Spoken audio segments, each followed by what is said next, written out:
पश्चिमी दिल्ली के मुंडका इलाके की इमारत में हुए अग्निकांड में 27 लोगों की मौत हो गई। दिल्ली की सभी जिम्मेदार सरकारी एजेंसियों से एक ही प्रश्न पूछा जा रहा है कि आखिर इस अग्निकांड का जिम्मेदार कौन। ऐसे मामले की जांच आमतौर पर खानपूर्ति ही साबित होती रही है। संबंधित विभाग, जिम्मेदार अधिकारी, कर्मचारी पर मामूली सी कार्रवाई होती है, फिर उसके बाद उन्हें छोड़ दिया जाता है और लोगों के सामने यह एक प्रश्न ही रह जाता है, इस हादसे के लिए आखिर जिम्मेदार कौन था।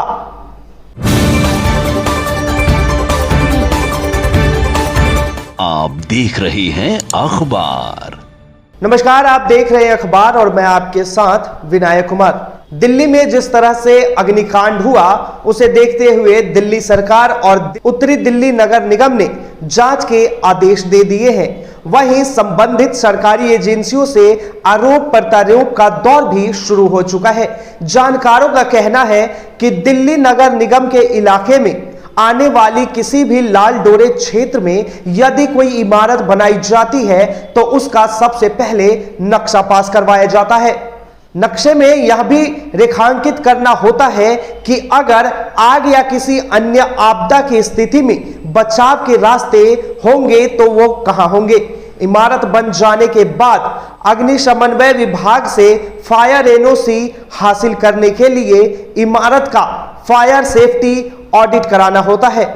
इसके ऑडिट में विभाग के संतुष्ट होने पर फायर एनओसी ही मिलती है। इसके बाद यदि इमारत में व्यावसायिक गतिविधियां संचालित करनी है तो उसके लिए भी नगर निगम के कन्वर्जन चार्ज जमा कर संपत्ति का रिहायशी से व्यवसायिक में परिवर्तन करना होगा। इसके बाद जिस व्यवसाय के लिए इमारत का उपयोग किया जा रहा है उसके लिए फैक्ट्री या ट्रेड या हेल्थ ट्रेड लाइसेंस लेना होता है। इस तरह से इमारत की पहली ईंट रखे जाने से लेकर उसमें व्यवसायिक इस्तेमाल संचालित होने तक नगर निगम की भूमिका निभाई जाती है। दरअसल अग्निशमन विभाग के पास फायर एनओसी होने या ना होने की जांच करने और ना ही इसके लिए कार्रवाई करने का अधिकार है। वह सिर्फ फायर एनओसी का आवेदन आने पर फायर सुरक्षा ऑडिट कर एनओसी जारी करती है। आपको बताते चले कि दिल्ली के मुंडका में 27 लोगों की जिंदगी लील से लेने वाली इमारत के मामले में ना ही इमारत का नक्शा पास कराया गया था और ना ही फायर की एनओसी ली गई थी और ना ही निगम के व्यवसायिक गतिविधियों से संबंधित कोई लाइसेंस लिया गया था। यानी सब कुछ नियम कानून को ताक पर रखते हुए चल रहा था और निगम इन पर आंख मूंद रहा था। ऐसे में प्रथम दृष्टया मामले में इमारत के मालिक और उसमें व्यवसायिक गतिविधियां चलाने वाले के साथ ही नगर निगम की पूरी जिम्मेदारी बनती है। मुंडका अग्निकांड को लेकर 3 दिन बाद निगम के अधिकारी ने इलाके के लाइसेंसिंग इंस्पेक्टर को इसके लिए जिम्मेदार ठहराया कि लाइसेंस इंस्पेक्टर व अधिकारी देते हैं जो अपने क्षेत्र में चलने वाली व्यवसायिक गतिविधियों पर नजर बनाए रखता है। साथ ही ऐसे में व्यवसायिक गतिविधियां जो नियम के विरुद्ध है या फिर बिना लाइसेंस के चल रही होती है उसकी रिपोर्ट सहायक आयुक्त को दिया जाता है। इसके बाद संबंधित इमारत के मालिक और व्यवसायिक गतिविधियां करने वाले को नोटिस भी भेजा जाता है।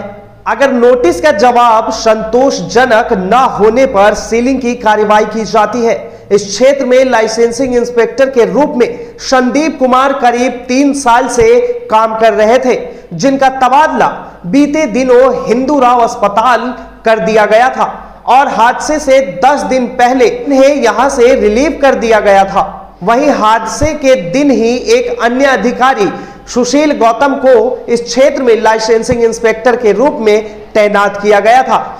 जानकार बताते हैं कि लाइसेंसिंग इंस्पेक्टर के साथ ही इस मामले में निगम के तत्कालीन जूनियर इंजीनियर जेई की भी जवाबदेही तय होनी चाहिए। जिसके समय में इमारत का निर्माण हुआ था उसमें उत्तरी नगर निगम की अस्थाई समिति के अध्यक्ष जोगी राम जैन का कहना है कि इस हादसे को लेकर निगम आंतरिक जांच कर रहा था। जांच में जो भी दोषी पाया जाएगा उस पर कार्यवाही की जाएगी।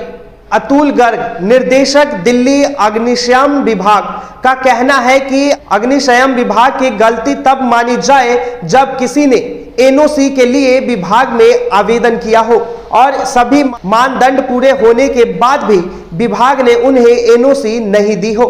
मुंडका में लाल डोरा की जमीन पर बनाई गई इमारत में वर्षों से व्यावसायिक गतिविधियां संचालित की जा रही थी। उन्हें बंद कराने या इस्तेमाल को सील करने की जिम्मेदारी नगर निगम की थी। फिलहाल के लिए इतना ही। ऐसे ही तमाम बड़े खबरों के लिए जुड़े रहे हमारे साथ और देखते रहे अखबार।